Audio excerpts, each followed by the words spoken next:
Ladies and gentlemen, we back. Hit that like button, subscribe, people. All right. Next topic. I want to talk about the basketball game last night, people. Yep. My Miami Heat got in them Bucks' ass again last night. The only team to beat the Bucks Twice. Man. And held Giannis to like 13 points. Yeah, and that's the thing, too, about it. What I said about the Miami Heat when at the trade deadline, you know, it was rumors that we was going to get Gallinari. And that rumor fell, that trade fell through. We were actually trying to get him, but it fell through. And a lot of Heat fans, they were disappointed because we got Iguodala and Jae Crowder. But I was happy about those two individuals. And the reason why I was is because I saw the first game that the Miami Heat played Milwaukee Bucks early in the season in Milwaukee is how good Bam plays Giannis. He plays him very, very well. But now you have Iguodala, so you can throw two bodies at him. And see, that kid, he got 3 or 4 with Iguodala, Crowder. Yeah, and see, with Crowder, one of the things that been impressive with Crowder is his passing ability and 3-point shooting. Like, he is swishing from 3, bro. He is swishing. And so, when the Heat first got them, the first 4 or 5 games, Heat had some struggles. And you understand that they got to get acclimated to their new team and the new scheme or whatever. But last night, they held Giannis them to 89 points last night. And that was impressive.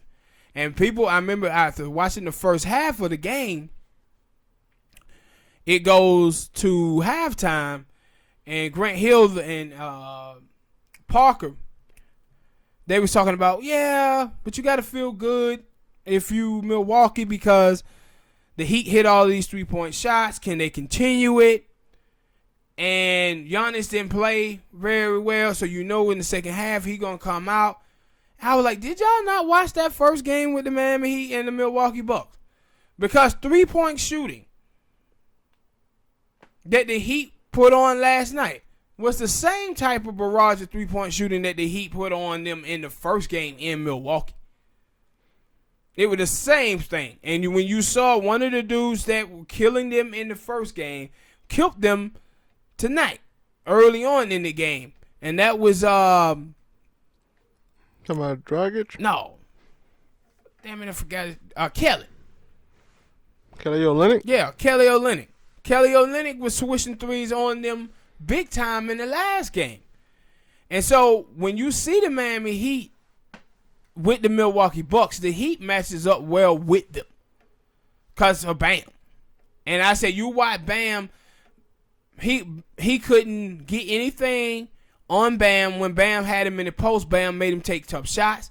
Then he started going out there trying to shoot the 3. Bam was still guarding him like that, and he really ain't even got to guard Giannis like that at the 3-point line. But he guarded him well there. And that's why I said, like, the Miami Heat is a good matchup for the Milwaukee Bucks.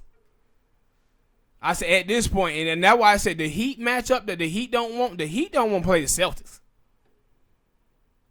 Like, we're not beating the Celtics. Like if the Heat mess around and we play the Celtics in the first round, we done. Like, like I done seen 3 games from the Miami Heat and the Celtics. And as a fan of the Miami Heat, I'm telling you, we ain't beating the Celtics. It ain't happening. So, but the Bucks, as a Miami Heat fan, I'm not afraid of Milwaukee. I'm just not. I done seen 2 games. And I'm like, nah, Bam played Giannis really well. And I said, Bam played Giannis really well without no double team. Just him by himself out there on that island. And Bam was like, nah, son, you're going to need more than that. Mm-hmm. You're going to need more than that. And the thing is, he kept trying. Like, in the second half, he came out. He kept trying to go at Bam. And I was like, dude, Bam locking you up, player. Putting them clamps on you and telling you The boy mama named him Bam Bam. And that's the thing that I was saying. They were like, yeah, he can't. Giannis can't get inside. He can't power his way into the inside. I was like, Yeah. the boy mama named him Bam. Yeah. And I said, like, We ain't finna come in there and get it running through him like that. And so what happened is with him is that if he did get close, like he was forcing him to take fadeaway jumpers. Bam was. But then when he did get close, here come Jimmy and here come Iguodala with help defense at the end. Mm-hmm.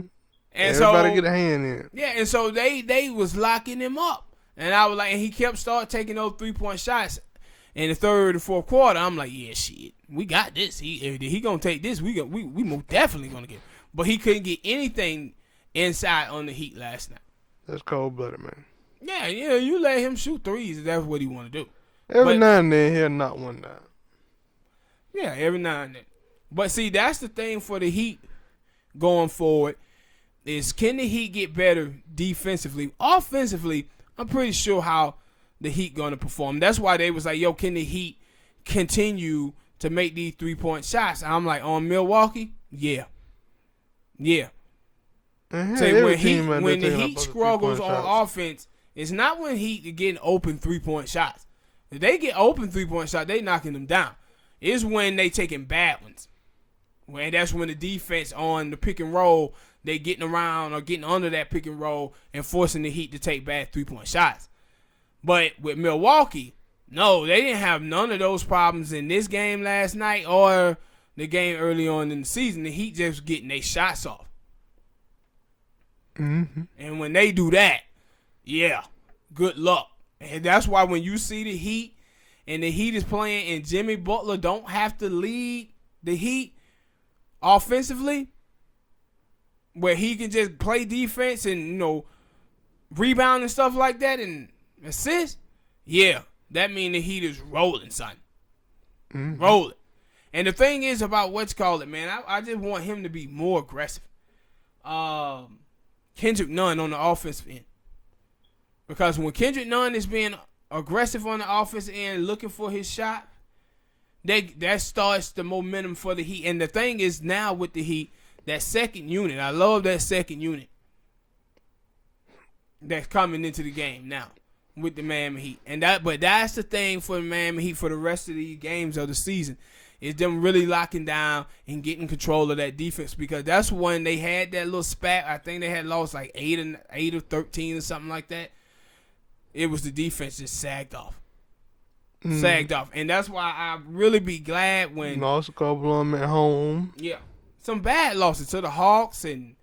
I think one of them games, Trey scored like 50. Yeah. Like, they had lost to the Hawks, and there was another team that they lost to that the Heat just shouldn't have lost that game.